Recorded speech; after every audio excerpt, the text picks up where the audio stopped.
What is going on, everybody? We are back with episode 15 of the Residual Earners podcast. I am Jordan. And I am Presley. And we are thrilled to be back with you today. Today, we're going to be how to turn defeat into success.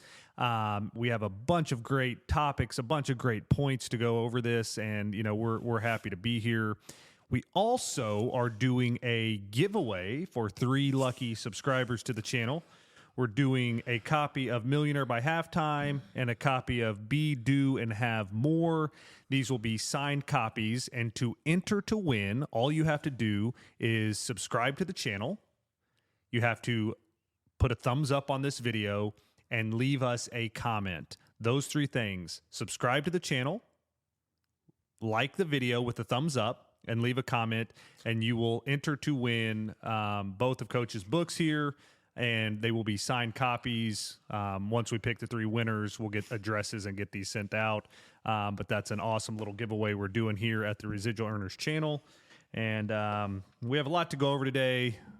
A lot of good stuff, but also, we've had a little incident with my sweet grandmother, which, Presley can go over, which is also on the topic of turning defeat into success, which, she's going to have some tough times upcoming. But why don't you fill everybody in on sweet Nana and kind of what's happened to her within the last 24 hours?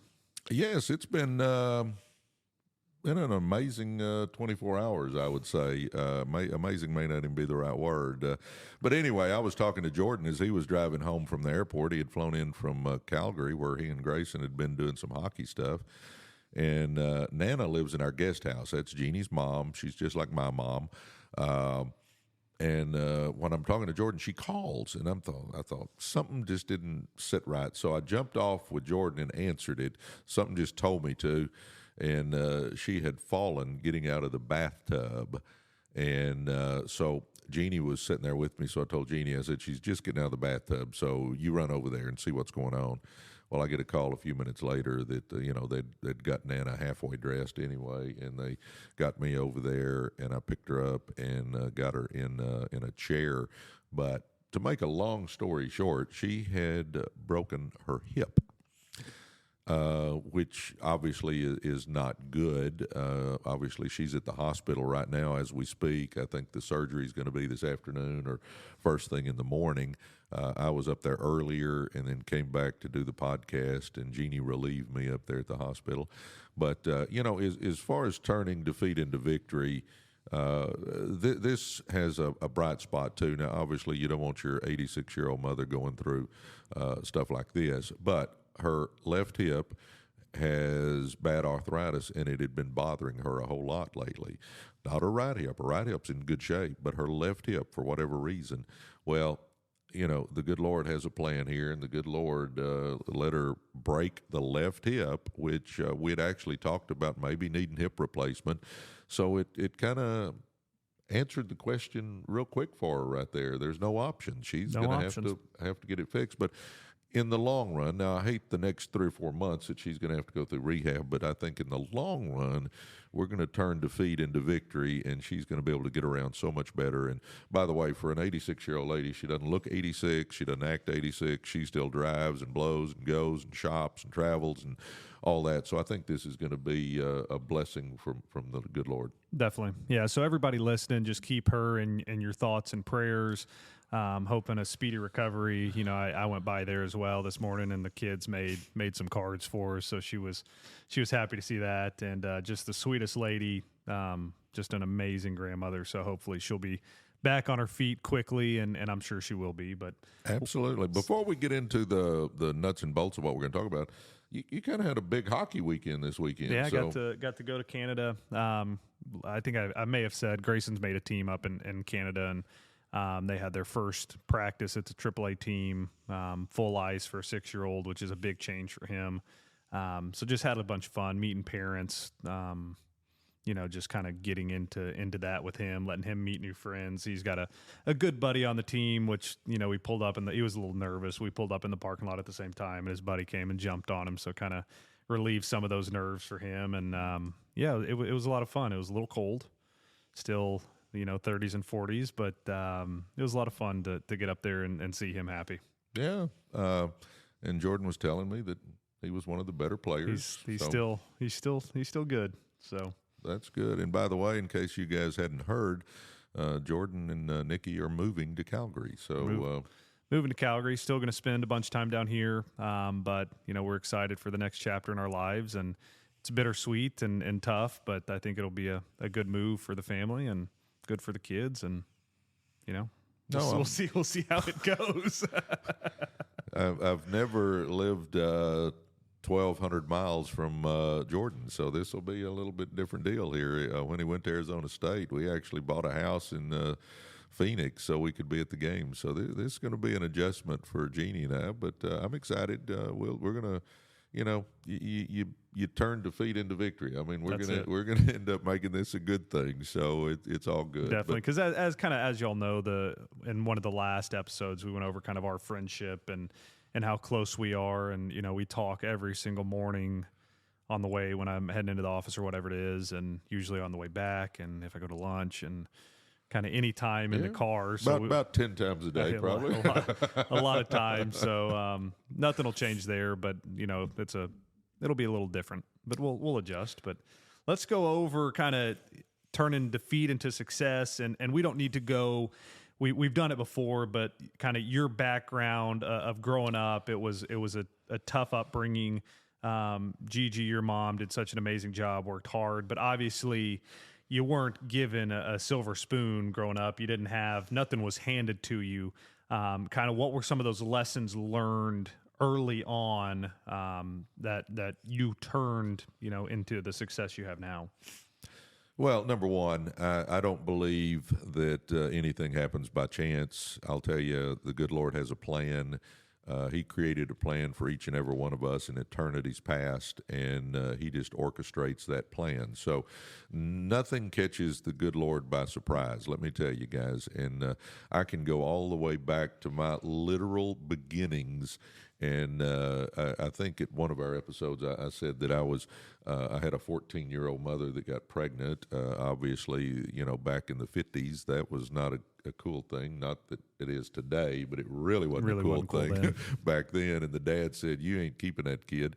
Well, the good Lord had a plan. And I went from a 14-year-old birth mother to a 38-year-old mom. And it turned defeat into victory because, as Jordan pointed out, my mom, Gigi is what the kids called her, was a godly lady, and I am who I am today because of her. So, that was just an early on turning defeat into victory. I'll give you one more, and then you can jump in, Jordo. But I didn't have a dad in my life.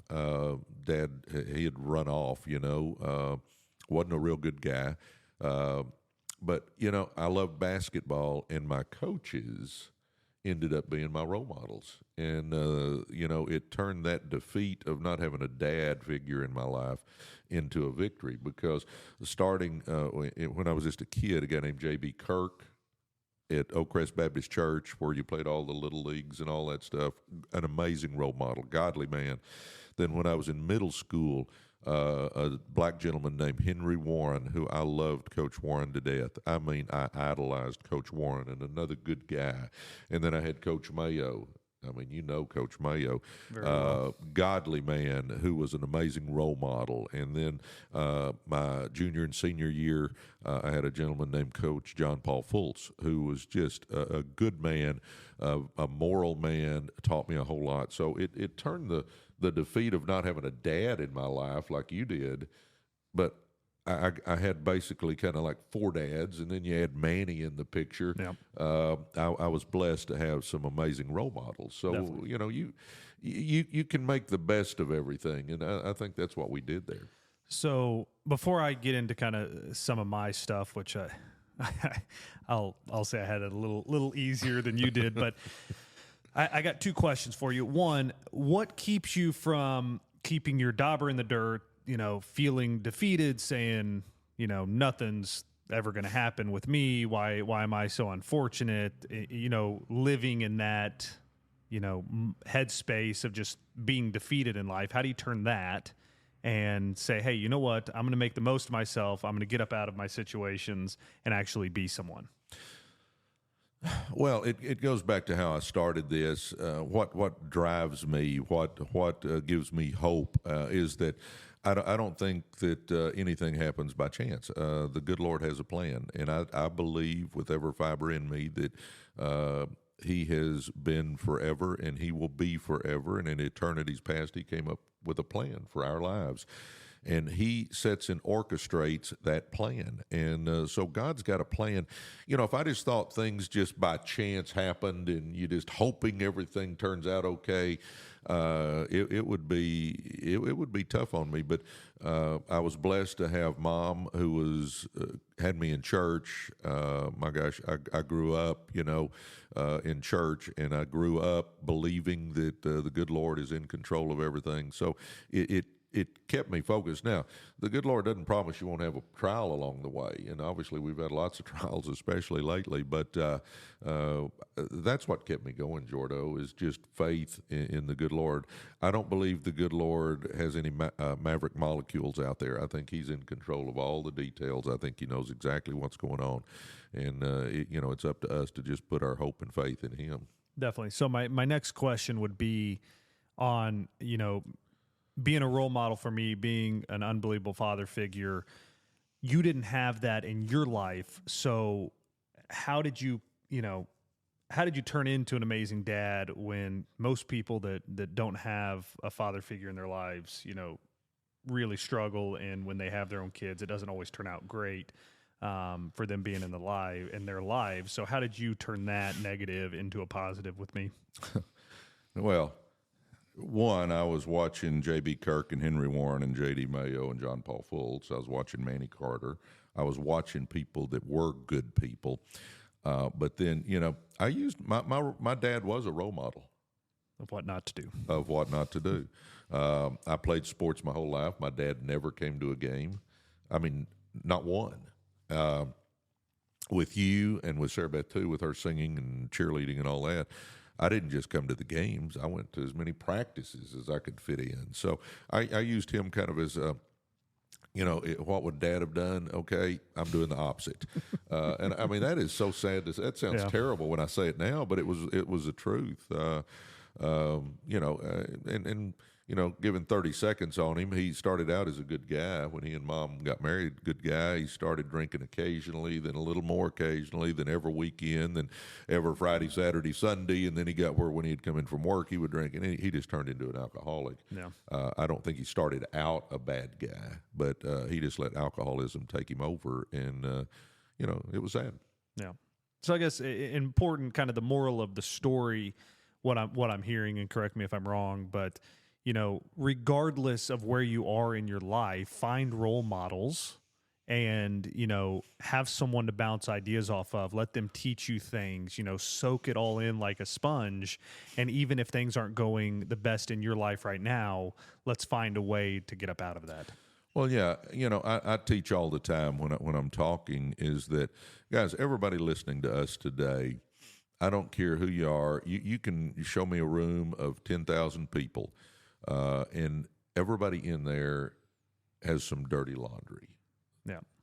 We've all done a couple of things in our life where we look back and go, what was I thinking? Yep. We've done that. The other thing, we don't get to pick our parents. I got kind of the 50-50 deal. When I popped out, Mom came and got me, and at that point in time, I had a decent dad, but he kind of changed. But I ended up with one good parent. But we don't get to pick our parents. What we do get to pick, though, is our life. If we will take responsibility and understand that, until we get to heaven and can ask the good Lord Himself why we were in that situation. I'd like to know, why, Lord, did I not have a good dad? But He had a reason for it. And at some point in time, I'll find that out. But, we just have to make the best of each situation. None of us can go back and make a new beginning, but we can all start now and make a different ending. And that's where we turn defeat into victory. If things are not going our way and we just give into it, but that was never me. Yeah. With me, I just always had a burning desire in my butt to be somebody, and I was going to fight through the adversity. I was going to fight through what looked like defeats. And become a winner. I always tell people I either win or I learn. I don't feel like I win or lose. I win or I learn. And sometimes when you're learning, they can be real expensive, either financially or emotionally or whatever. But if we'll get the attitude that we're going to either win or learn, then we can take defeat and turn it into victory, Jordan. Definitely. Do you have any other instances that stick out in your upbringing in, adult life, business life, of turning defeat into success? Well, yeah, I mean, I could go over a couple more here. I was doing some real estate with a buddy of mine, and he decided he wanted to kind of split up the partnership. And I just thought it's the end of the world. I thought, this is not good. This is the end of the world. But get this. I went and talked to Manny about it. Yeah. Cousin Manny, who has been a role model of mine forever, and I am who I am in part because of Manny Carter. But I went to Manny to see what his thoughts on it would be and what his words of wisdom would be. And Manny said, "Hey, I'll buy him out. I'll be your partner." And I went from being in the depths of depression, thinking our partnership's breaking up. What am I going to do? And I went and talked to Manny, and Manny said, "Hey, let's partner up." And then Manny and I ended up buying car washes and some other stuff, and it ended up being a great venture. And I got to work with Manny in a business setting that I never dreamed I would. But it turned again, defeat into victory. Another one was when I was a senior in college. I didn't know what I was going to do about a job. I was going to be a coach, but I didn't have any leads. I had talked to tons of people. Nothing was open. Couldn't find anything. And went over to Gordon and Judy Porter's. Gordon and Judy. Went over to their house one weekend to just swim and hang out with them, just friends. And a guy named Alton Hill happened to be there. And, I was talking to Coach Hill. Was a little older than I was. He had been coaching for a while. And, I just said, "Well, I'm fixing to graduate. I don't have any leads on anything." And he goes, "Hey, we're looking for somebody at Lakeview." I go, "Really?" Yeah. I'll call Bobby Ewell, who was the head football coach there, the athletic director of the school. I'll call him, tell him that he needs to talk to you. So I went from, again, kind of in a state of depression, wondering what I was going to do when I graduated because I didn't have any leads on a job, to literally going over to Gordon and Judy Porter's to swim. And, the good Lord, again, it was a divine appointment, had Alton there. And I went and talked to Coach Ewell. I ended up coaching football and track. Basketball was my sport. Now, I'd played some football. I'd played some baseball. I'd run the quarter mile. But get this, I'll throw this in as a side note. I was the field event coach. I'm teaching guys how to put the shot, how to pole vault, how to do all that stuff.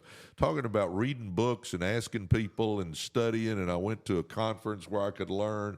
I mean, I didn't want to get somebody killed on the pole vault, but anyway, that was just a side note. But anyway, I coached football and track my first year, and then got to slide, thank the Lord, got to slide into basketball, and that's where I spent the next 15 years. But again, it was turning something that I was concerned, worried, depressed about, and the good Lord had a plan, and I got to meet Alton and do that. And then, a couple of them here recently, though, Jordo, we've had a couple of bad business experiences, but, because of those experiences, we had kind of got into the auto hauling, and now we're in a business that's actually making money and looks like it has a chance to make a lot of money. So, you kind of, again, you either win or you learn, and we've learned a lot with this one. Definitely.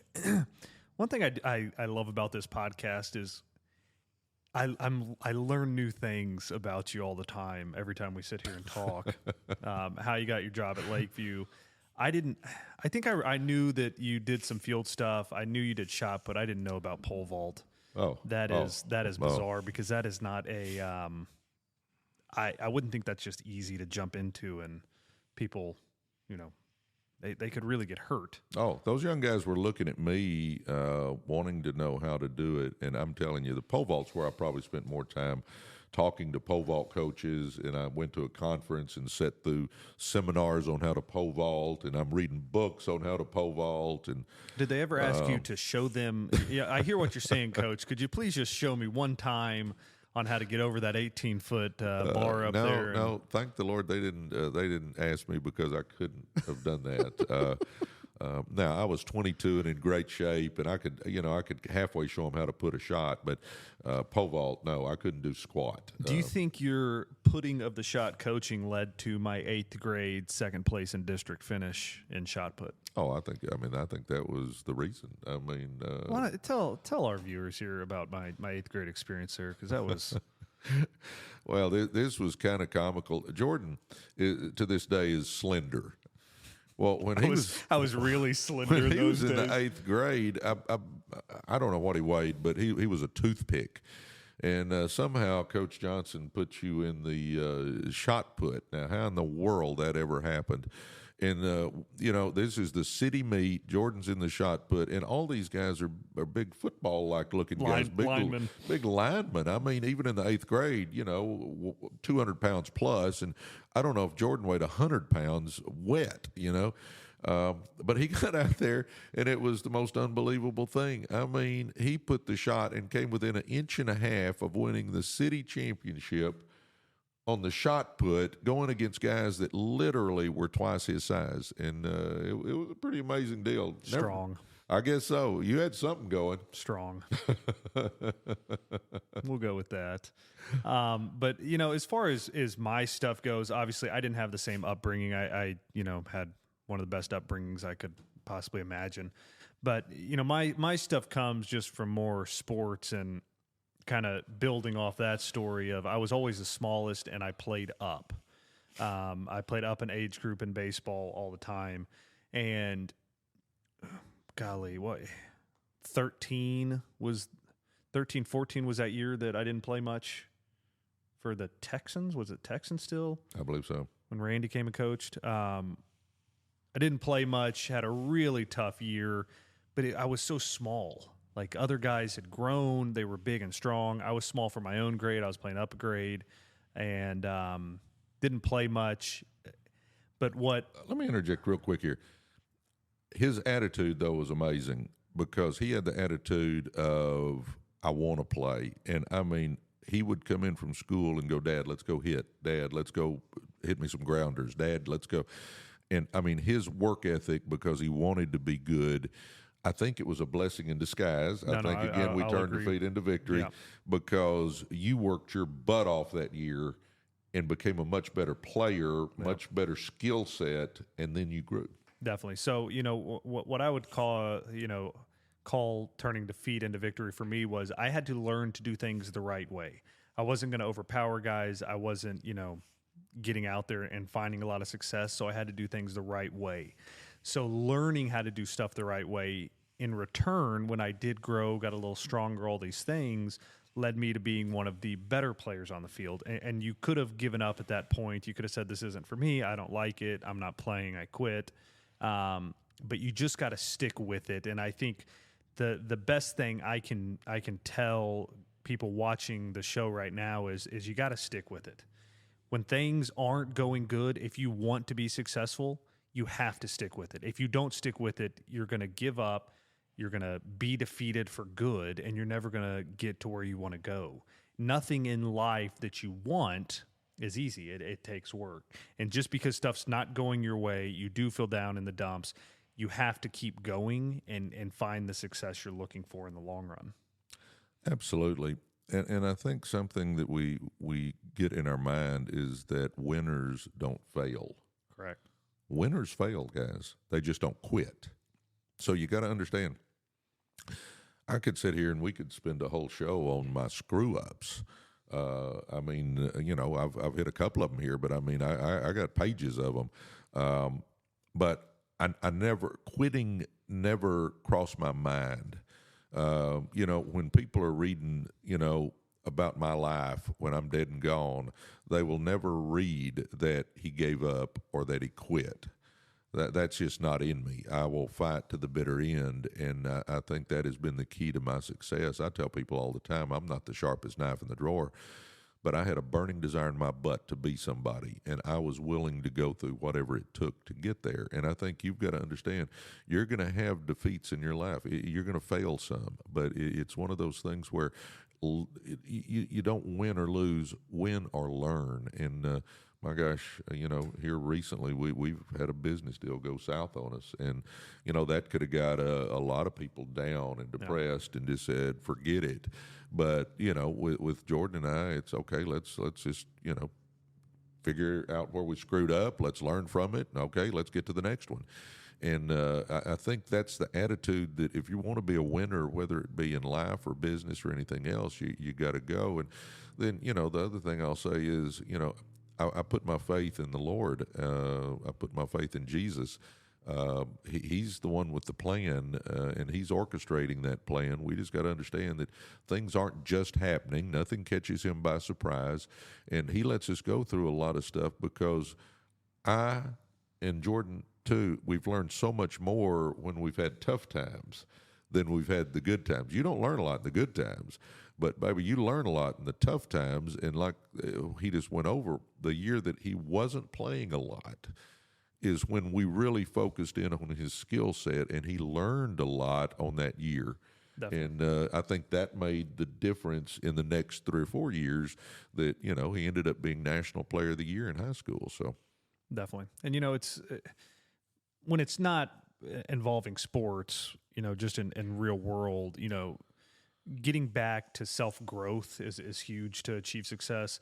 Learn. Whenever you're not getting the success you want, whether, it's business, personal growth, whatever it is, you need to read, you need to learn. So another example, which I haven't hit success with yet. I mean, this is the middle ground of a problem that I'm going to find success for is I would say Grayson. Grayson is a very strong-willed kid. He is an unbelievable kid. He is one of the most fun kids to be with. And a good heart. Great heart. But there are difficult times with Grayson that he needs learning. He needs us as parents, as grandparents, to teach him things. He needs to learn how to act and treat his sisters. And there's things like this that we're having to work on with him. And, we've turned to reading books, to talking to people. We want to learn what to do. And you have to stick with this. And this is going to be a journey with him. But, going back to self-growth and just I'm filling my brain with things that help me solve the problem. And just because I'm not successful yet, I will be. And don't take this the wrong way, guys. Grayson is a great kid. He just, if it's not his way, he doesn't like that. And there's a lot of 6-year-olds that are very similar to that. But we just want, at the end of the day, regardless of what he does in life, the most important thing that Nikki and I talk about all the time is all we want for him is to be a good person, a good human, and treat people with kindness. And that's how we rate our success as parents, is what kind of person he becomes, not what kind of, if he's good at hockey, not good at hockey, if he, is president of the United States, that's all great and we want great things for him. But are you a good person? Do you treat people with respect? What do people say about him? Do they like him because of the person he is? And that's what matters to us. But that's just a good example of, a different kind of problem that I'm sure a lot of people on this show have dealt with over the years, have kids, trying to understand kids. Kids are not easy to understand. So how do you do that? You learn. Well, you don't get a owner's manual when they pop out. They don't. And, I'll say this, as far as athletics goes, I loved you when you were a superstar baseball player, but I loved you just as much when your baseball career was over. I mean, it's what you do. If you'd have been a tuba player, I would have loved you. I mean, you got that unconditional love for your kid. I want you to hit one more, and you haven't talked about this, but I got, I don't know, maybe it's the Lord putting a feeling in me that you should mention this, but you fought some anxiety. Yeah. Talk a little bit about winning that battle, because that's been a struggle, and I know there's lots of people that struggle with that. And maybe I should have led with this, because this may be the most relatable issue that so many people are going through. A lot of people don't talk about it, whatever it is, but definitely. When was that? 2021. I think so. 2021, just had a real bad battle with anxiety. to the point that it was kind of crippling, which is, to be honest, just scary, not knowing where something comes from, what it is. But, like Presley said, we're the same, and we're not going to give up. We're not going to quit. And at that point in time, turned to the Lord to help with that situation. Got up with shivers at Prestonwood and had to spend a lot of time with him, just going over stuff. Got with somebody to talk about the issue as well outside of the church, but to talk about the issues and really just started working on it. And, got to a point within 4 to 6 months where, I think it's something you always deal with, but you're at a very manageable level, and it's not something that controls your life. And that was, of all things in life, the toughest battle I've gone through, where I've never felt more defeated in my life. I mean, we don't need to go deep into it, but you saw me through those few weeks where it was, probably I was unrecognizable. But the main thing there is battle every day, take a step forward, just battle your way out of things, to the point that's probably my biggest victory that I've possibly had in life, by taking just a really bad situation, turning it to positive, and just really fighting through. And it just takes time, and it takes effort and dedication to, seeing a light at the end of the tunnel and getting there in the long run. Well, it was a proud moment for me when I saw how hard you were battling, and it also, did my heart good when I saw you give it to the Lord and just say, Lord, I can't do this without you. And the Lord helped him through that time. But, thank the Lord, he's pretty normal now. Yeah. So luckily, that's good. Luckily, it didn't last too long. But you do feel on an island. If anybody's listening that's dealt with these issues, you feel on an island. It's not the end. There is hope, and you just gotta know that. And it may not feel like it, but you just got to keep pushing through. Find someone to talk to, and at the end of the day, it will pass, but it just takes some time. Well, I think you've shown vulnerability to even talk about this on here, but I just felt like there might be somebody watching this that might need to hear that you can turn that defeat into victory. Definitely. And I'm always happy to talk to anybody about, if you do deal with some anxiety type stuff. I'm always happy to talk, because you do feel alone in the issue, and it's hard for somebody. I think the toughest part is, talking to you about it and say, hey, I'm feeling this way. And, you were always there to help me, but it's like, you don't know what I'm explaining to you. It's hard. It was hard to relate. Yeah. I mean, and I would take a bullet for Jordan, and I wanted nothing more than him to get to feeling better. So I was doing my best to relate to him and to understand. But, some things, if you haven't lived through it yourself, you have a hard time doing that. And that's one that more than anything, I think maybe with that, it's bizarre, but no, there's hope, and if people are dealing with that, you will find it. And like I said, I'm always happy to talk about that stuff, because I've been there and gone through it and got the medal, and not a medal I want, but got the captain T-shirt. And that's it. Well, guys, we can kind of wind this up by just saying that if you're going through a tough time, something that gets me through a lot is I just say, this too shall pass. And kind of going back to how we started this, I was standing in Nana's room, and she's depressed. I could tell. And, she's 86 years old, and I could tell she's wondering if, is this the beginning of the end? And, I just started giving her words of encouragement, and I watched her whole demeanor change, because I just said, you got lots of years left on this earth. You got to turn something bad into something good, and just understand that no matter how bad it is, this too shall pass. And, we can spend another show. I could go through several other things that's going on in my world right now. But, I just look to the Lord. I keep telling myself, this too shall pass. And if you look back on your life, it does. I mean, we're going through times that we don't think will ever change, but they do. And if you're going through something tough, I promise you, this too shall pass. Definitely. No, I think this was a great episode. I think, people can definitely get a lot from it. If you do find value in what we're talking about, guys, subscribe to the channel, give us a comment, let us know your thoughts, because that definitely, helps us judge y'all's temperature on things. Do not forget the giveaway we are doing on Presley's books. You have to thumbs up the video, comment on it, and subscribe to the channel. We will pick 3 lucky winners that will get a signed copy of, you'll get both books, signed copies. It's a really cool deal. I'll add something to that, Jordo.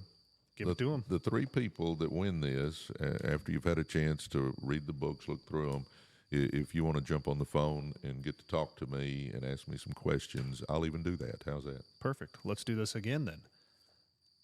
Like the video, comment, subscribe to the channel. You will get both books, signed copies, and we'll set up a Zoom with Presley to go over them with you, give you some encouragement, kind of ask any questions that you want on those, which is a really cool deal. You will get a lot out of that. I think that's super cool. That just crossed my mind while we were sitting here. When you're doing good things, great thoughts come into the mind. So no, that's I'll give this one last thing, guys. We always talk about self-growth. We always talk about that. And here I was listening to a book on audio for the 30-minute ride over here, and that's where I came up with let's do a giveaway of the books.